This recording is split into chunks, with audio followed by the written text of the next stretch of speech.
Antes de empezar el video, prepara tus palomitas, suscríbete a nuestro canal y pulsa el botón de me gusta y abróchate el cinturón porque esto está a punto de volverse una locura. Mi padre desapareció durante años para volver con una nueva familia. Probablemente te estés preguntando cómo se desarrolló todo esto. Bueno, déjame decirte que fue una experiencia loca. Probablemente no lo creerás, pero créeme cuando te digo que esto es 100% cierto. Crecí como una hija única con mi madre y mi padre. Siempre fuimos felices y siempre nos reíamos. Los domingos siempre teníamos noches de juego, jugábamos Monopolio, Ludo, Jenga. Era tan divertido.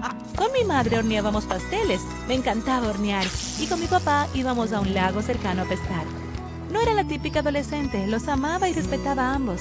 Quería pasar tanto tiempo como fuera posible con ellos. Así que realmente me sorprendió cuando mi padre desapareció. Solo para encontrarlo con una nueva familia. Pero me ocuparé de eso más tarde.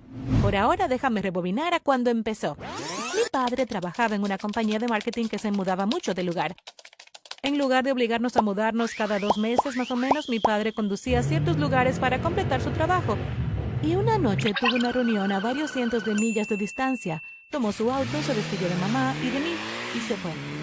Se fue muy temprano en la mañana, dándole tiempo suficiente para llegar a la reunión, incluso si había tráfico. Mi madre y yo pensábamos mucho en eso. Él conducía largas distancias por el trabajo todo el tiempo. Pero cuando llegó la noche y papá no llegaba a casa, empezamos a preocuparnos. Sospechábamos que tal vez tuvo un accidente o algo así, o tal vez se perdió. Siempre llegaba a casa a tiempo. Esto era muy diferente a él. Finalmente, cuando el reloj dio las 12, decidimos llamar a la policía. Buscaron en la ruta en la que estaba, preguntando a transeúntes si habían visto a mi padre, pero nadie había notado nada. No había informes de un accidente, ni tampoco del vehículo de mi padre. Era como si hubiera desvanecido de la nada. Mientras tanto, mi madre y yo estábamos enloqueciendo. Temíamos que pudiera haber sido secuestrado o peor aún muerto. Lo imaginábamos en algún lugar del bosque, perdido, muriendo de hambre. Esa noche apenas dormimos. A la mañana siguiente fuimos inmediatamente a la autopista por la que había viajado. Condujimos hasta el punto de encuentro, pero aún no había pistas de dónde había desaparecido. En el camino de vuelta estábamos pasando por un estrecho carril que atravesaba un bosque, cuando le pedí a mi mamá que se detuviera. «Necesito hacer pis», le dije. Ella detuvo el auto al lado de la carretera y yo salí corriendo hacia el borde del bosque. Pero entonces me detuve. Había algo en el suelo, un pedazo de papel o algo así. Me incliné hacia abajo a recogerlo y grité, «¡Mamá! ¡Ven a ver esto!» «¿Qué es?», preguntó. Le entregué el pedazo de papel. «Mira, es un recibo de 2 botellas de zumo de naranja». Mi madre me miró incrédula. Yo asentí con la cabeza. «Esto podría haber sido papá». Verás, mi papá era un fanático del jugo de naranja. Lo tomaba todos los días con prácticamente todas las comidas. Vivía y respiraba y tenía hambre de jugo de naranja. No podía ser coincidencia de que en la misma ruta que había viajado esa noche se encontrara un recibo de jugo de naranja. En el camino a la reunión o en el camino de vuelta, cualquiera que fuera podría haber parado fácilmente a tomar un jugo de naranja. Era perfectamente entendible. Mi madre me dijo que no sacara conclusiones precipitadas. Esto podría ser cualquiera. Pero yo estaba convencida de que era de papá. Entonces, tal vez estaba en algún lugar cerca de aquí. Le rogué a mi madre que llamara a la policía y les hablara de este lugar. Deberían llevar a cabo una búsqueda aquí. Ella dudó al principio, pero pudo ver la desesperación en mis ojos y cedió. Al día siguiente un grupo de búsqueda llegó y lo que encontraron lo cambió todo. Había un coche bajando la colina que se estrelló contra el costado de un árbol. Su frente estaba destrozado y estaba cubierto de hojas, pero no había dudas. Era el coche de mi padre.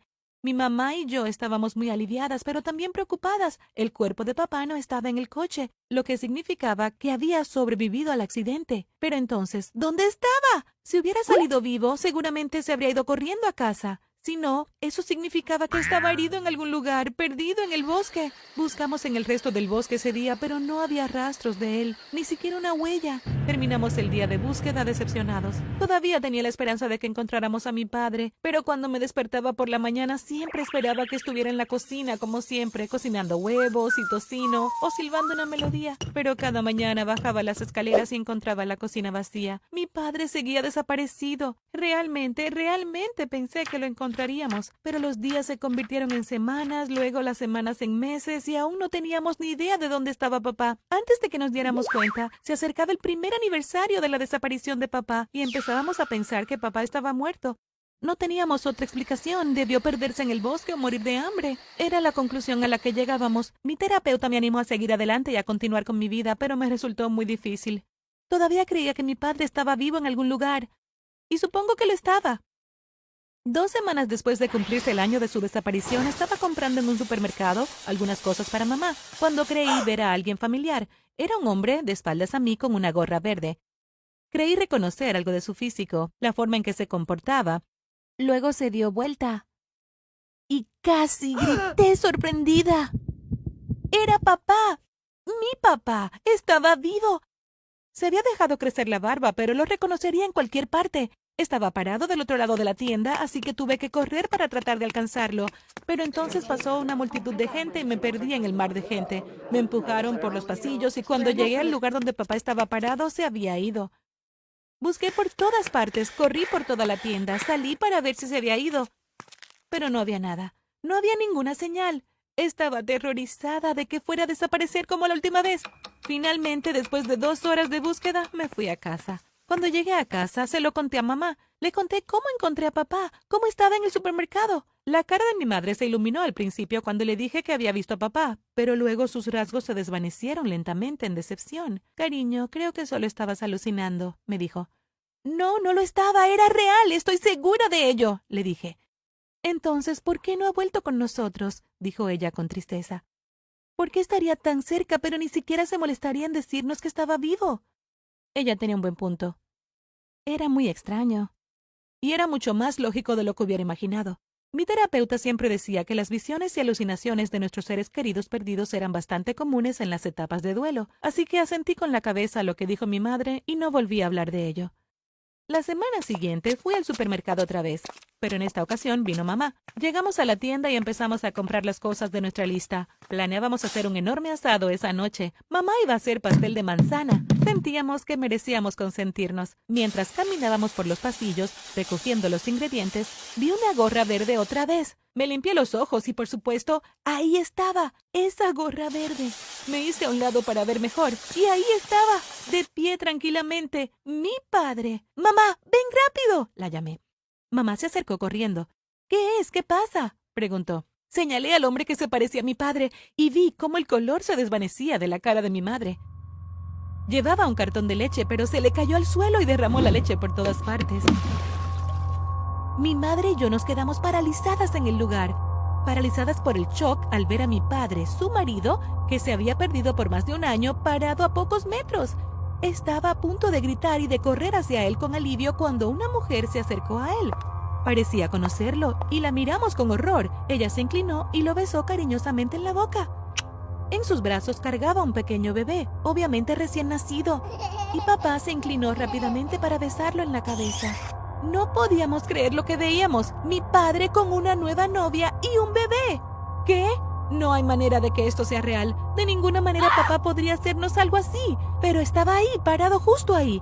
Hay que ver para creer, supongo. No podía soportarlo más. Le hice señas a mi madre de que me siguiera, cuya cara estaba congelada con una mirada de dolor, y me acerqué a mi padre. Iba a confrontarlo. Iba a decirle por qué nos había abandonado. ¿Por qué nos había dejado?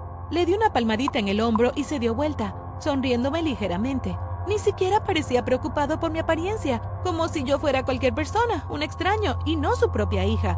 Con todo el dolor que tenía en mi corazón, pude hablarle. ¿Cómo pudiste hacer esto, papá? La sonrisa de mi padre desapareció y frunció el ceño. ¿Perdón? Ya me escuchaste, dije nerviosamente. ¡Eres un cobarde! Mi padre ladeó la cabeza. Lo siento, ¿te conozco? Di un paso atrás en estado de shock. ¿Qué clase de juego estaba jugando? Esto era enfermizo. Mi madre dio un paso adelante y miró a mi padre de forma sospechosa. Basta, Howard. Se dirigió a él. Esto es serio. Howard. Mi padre se rascó la cabeza. Lo siento mucho, pero me han confundido con otra persona. Mi nombre es Elijah. Entonces la mujer, la que lo besó a mi padre, dio un paso adelante. ¿Está todo bien?, preguntó. Esta gente dice que me conoce, dijo papá. Nos miró con curiosidad. Oh, bueno, puede que te conozcan. Nos miró de cerca. Esto puede ser un shock, pero Elijah perdió sus recuerdos. Él tiene amnesia. Mi mundo se descontroló. Esta mujer no tenía ningún sentido. Mi padre no nos olvidaría. Pero entonces recordé el accidente. ¿Cómo había tropezado? ¿Cómo sabía eso? Si hubiese estado vivo, hubiera regresado a casa. Pero esa era la cuestión. Estaba vivo, pero no podía recordar la familia que tenía y a la que debió volver. Tengo que decir que esa prueba fue la más incómoda y extraña de mi vida. Le explicamos a esta mujer que dijo que se llamaba Maddie que éramos la familia de mi papá, que yo era su hija y mi madre su esposa. Maddie se sorprendió, por decirlo menos. Nos dijo que se había casado con Elijah o con nuestro Howard hace un par de meses, y que este era su bebé. Bueno, esto era demasiado para nosotras. Estábamos pensando tantas cosas a la vez. Maddie sugirió que buscáramos un terapeuta para ayudarnos a superar esto, y se ofreció a que tuviéramos una sesión juntos, y así lo hicimos. Mi padre, su esposa, su otra esposa, su bebé y yo fuimos a una sesión de terapia a la mañana siguiente. Papá aún no recordaba conocernos. Se disculpó y dijo que deseaba poder recordar, pero que esa parte de su cerebro parecía haber desaparecido. Y entonces fue cuando se me ocurrió la idea. Tal vez si pudiéramos encontrar algo para activar su memoria, para recuperar esa parte perdida, tal vez nos recordaría y todo volvería a ser normal. En la siguiente sesión traje algo que de seguro lo recordaría. Jugo de naranja. En esa sesión puse un vaso de jugo de naranja frente a él. Mi madre y yo lo observamos de cerca, esperando cualquier reacción. Pero no pasó nada. Entonces tomó el vaso, inspeccionó su contenido y de repente soltó el vaso. Se rompió sobre la mesa y lentamente, milagrosamente nos miró con atención. Me acuerdo, dijo. Lloramos y nos abrazamos mientras Maddie se sentaba torpemente a un lado. Nos dimos cuenta de lo que había pasado y de lo que iba a pasar y nos inclinamos hacia atrás. Mi madre miraba a papá y a Maddie y se veía dolida por lo que tendría que decidirse a continuación. Papá parecía darse cuenta también y movió los ojos entre sus dos familias, una la vieja y otra la nueva. Quédate con Maddie, cariño, dijo mamá. Me sorprendieron las palabras de mamá, pero sabía que era la decisión correcta. El padre que conocíamos nos había dejado desde el accidente. Claro, una parte de él recordaba quiénes éramos, pero todo era diferente ahora. Tenía una familia nueva. Y en verdad mamá y yo estaríamos bien por nuestra cuenta. Pero, papá empezó, pero dejó de hablar una vez que miró a Maddie y a su bebé recién nacido. Asintió con la cabeza y en silencio, pero las lágrimas le caían por la cara. Siento que tenga que ser así. Todavía las quiero, susurró. Mi madre miró hacia abajo. No es tu culpa. Ella hizo una pausa. Yo también te quiero. Después de esa sesión, papá se quedó con Maddie. De hecho, vivía muy cerca de nosotros y lo veía a menudo. Por extraño que parezca, mi madre y Maddie se convirtieron en las mejores amigas. Resultó que tenían mucho en común. Supongo que mi padre tenía un buen gusto. Era la más peculiar de las relaciones. Mi madre y mi padre seguían compartiendo un vínculo, pero era más de una amistad que de una pareja casada. De hecho, me acerqué mucho al bebé de papá. Era una niña adorable. Y me alegré de tener una hermana pequeña. Pero algunas noches podía oír a mi madre llorando. Era muy valiente, pero era demasiado para una persona. Durante unos años se quedó sola. Y yo la animé a encontrar a alguien a quien amar de nuevo. Se merecía eso. Estaba indecisa, pero finalmente encontró a alguien. Ahora están casados y estoy tan feliz de que mi madre haya podido amar de nuevo. Cuando mi padre desapareció, todo en mi vida cambió. Pero supongo que a partir de ahí, mi familia creció y floreció en lo que tenemos ahora. Así que supongo que estoy agradecida por ello, en cierto modo.